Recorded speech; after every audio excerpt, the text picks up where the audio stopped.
เอาจะไปหวังถ้าอยู่ที่กระได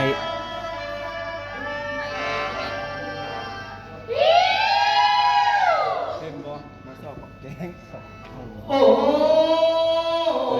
เอาพี่เราจะเลิศ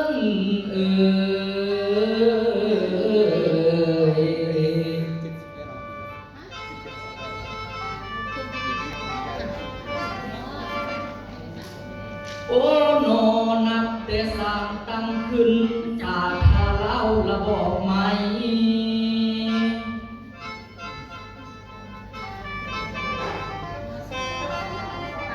โอ้นอพี่น้องลาวเหนือใต้ได้หูห้องมวลมโน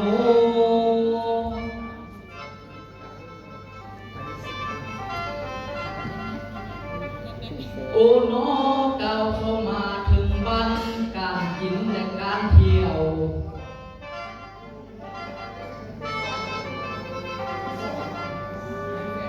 โอ้นอเลี้ยวมาปี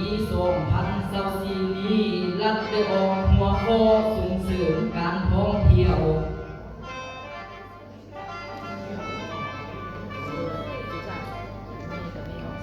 แม้นว่าคันสิให้ดังนั้นเขาต้องร่วมสามัคคี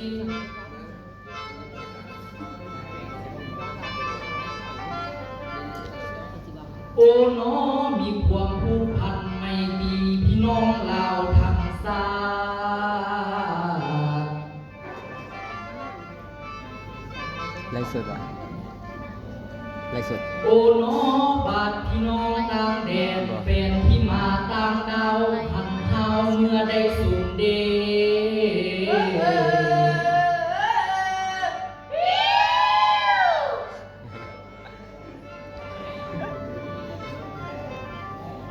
โอ้น้อ